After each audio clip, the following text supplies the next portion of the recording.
La vida de Karl Edouard Blaise Taillon comenzó en Douala, Camerún, un lugar lleno de fútbol en las calles polvorientas y los sueños grandes.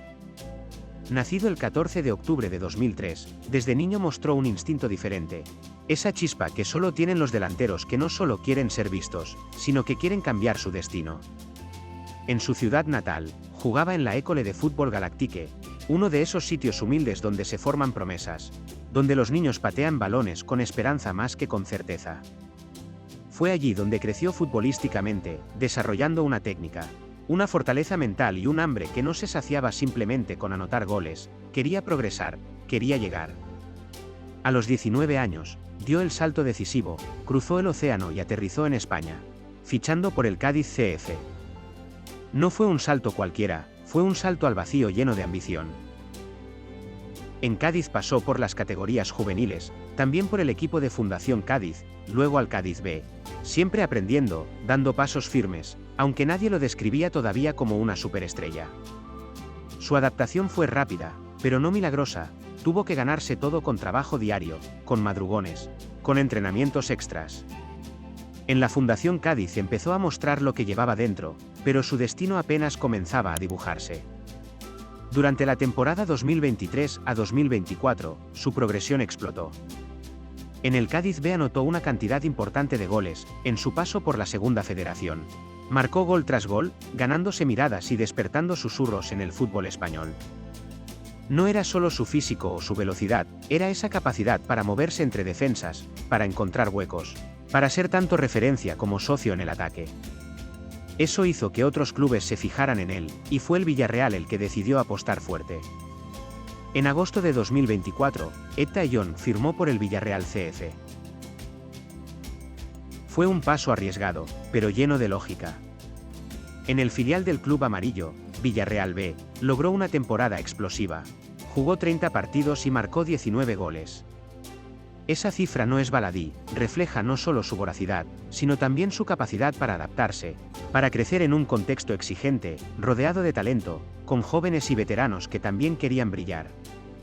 En el Villarreal descubrió un entorno donde podía combinar su potencia física con una inteligencia para ubicarse, para generar peligro, para no depender solo de su fuerza sino de su cerebro. Y llegó su oportunidad con el primer equipo del Villarreal. No muchos jóvenes tienen la suerte de debutar. Él lo hizo y lo aprovechó, aunque no fue un tránsito inmediato.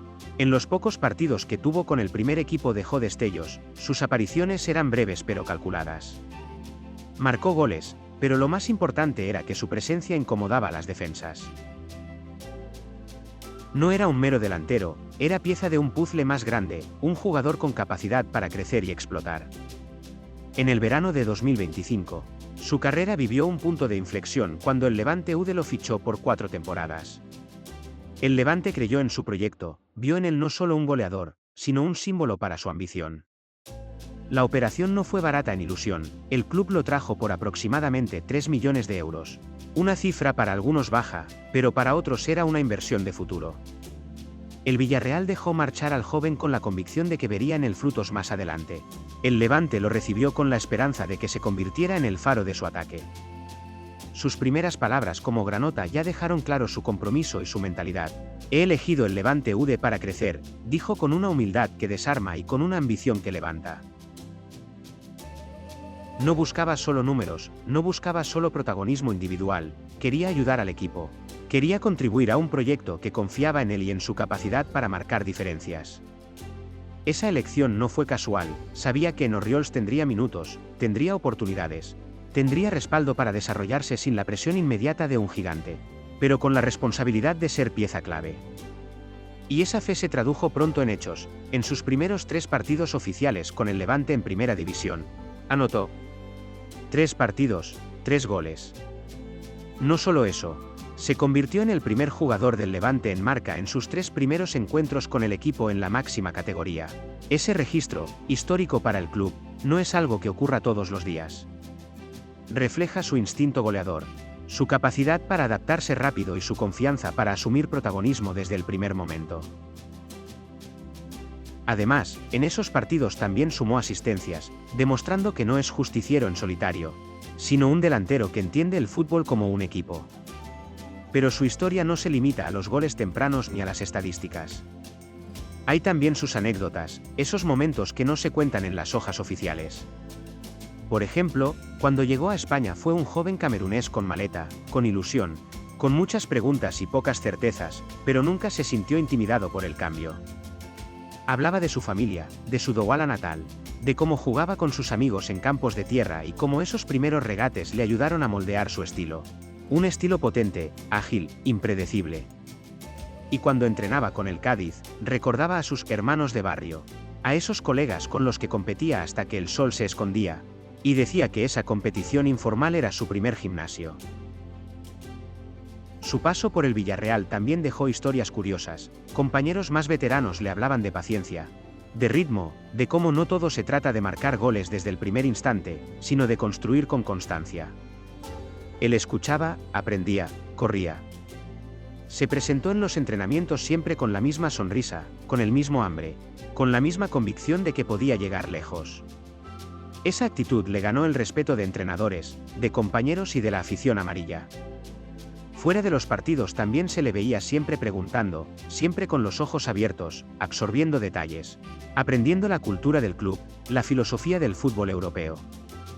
Y su mentalidad no está solo basada en el presente. Etta John ha hablado públicamente de sus ídolos. Menciona a Samuel Eto'o, leyenda del fútbol camerunés, a Robert Lewandowski, modelo de remate, de colocación, de sentido del gol.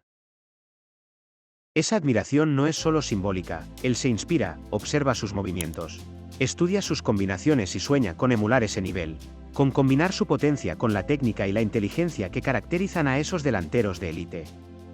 No es de extrañar, entonces, que su rendimiento haya despertado interés muy serio. Equipos de primer nivel en Europa ya lo vigilan. Hay rumores y análisis sobre clubes de la liga, sobre grandes ingleses, sobre clubes dispuestos a apostar por un talento joven y con proyección. Se le compara incluso con delanteros modernos, con esos atacantes de físico y velocidad que no solo marcan, sino que también construyen jugadas, que abren espacios, que amenazan incluso cuando no tienen el balón. Parte de esa atención no es solo por sus goles, sino por su versatilidad. Puede jugar como delantero centro, como un 9 más móvil, como alguien que se asocia, que baja, que arrastra marcas. Pero Etta no pierde su foco.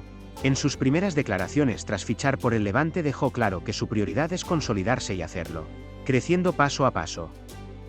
No viene para ser una estrella fugaz, su plan es quedarse, desarrollarse, ayudar al equipo y después, si llega el momento, dar el salto. Esa madurez sorprende en un jugador que apenas tiene 21 años, pero que ha vivido lo suficiente para entender que el talento no basta sin constancia, sin sacrificio, sin ambición disciplinada. Y mientras crece, sigue sumando logros. Con el Levante ha comenzado por dejar huella en la historia del club. Sus números recientes no son fruto de la casualidad, son la combinación de su instinto, su preparación, su mentalidad. Cada entrenamiento es una oportunidad para mejorar, cada partido es un paso más en su camino, cada gol es una carta más para su historia personal. Y esa historia es cada vez más seguida, más analizada, más esperada por aficionados, por clubes, por medios. Además, su contrato con el Levante es de largo plazo, ha firmado por 4 temporadas, lo que demuestra que ambas partes tienen una visión compartida, no es un fichaje de oportunidad, sino un proyecto. El Levante cree en él para construir su presente y quizás su futuro. Él cree en el Levante para potenciar su talento, ganar experiencia y trazar un camino ambicioso. Y en su cabeza no hay conformismo, cada día es una nueva oportunidad para dar un paso adelante. Pero también hay presión. Esa presión es natural para un joven delantero con talento, con expectativas. Hay quienes ya hablan de ventas millonarias, de cláusulas altas, de ofertas de escándalo. Hay quienes le piden goles, regularidad, liderazgo. Él responde con trabajo, con humildad, con una mentalidad que no olvida sus orígenes. Sabe que su valor no se mide solo en euros, sino también en impacto, en progreso, en legado. Y en medio de todo esto, se encuentra con el desafío más grande, mantenerse, crecer y demostrar que su explosión no es un fuegos artificiales, sino el inicio de algo grande. Su momento en el Levante puede ser el trampolín hacia clubes más grandes, hacia sueños que parecían lejanos cuando jugaba en Douala. pero también puede ser el lugar donde se consagre, donde se convierta en un referente, donde construya su propio nombre con humildad y convicción. Si estás disfrutando con esta historia, si te inspira ver a un joven que ha cruzado medio mundo para perseguir un sueño, suscríbete ahora para no perderte cómo sigue esta aventura. Porque lo mejor de Eta y John aún está por venir. Y si quieres, dale like al vídeo para apoyarlo en su camino y mostrar que las historias de superación y talento deben contarse y valorarse. Ahora mismo, Eta y John no es solo un delantero, es una promesa, un proyecto, un nombre para el futuro. Y esta vida, esta carrera, este momento, solo acaba de empezar.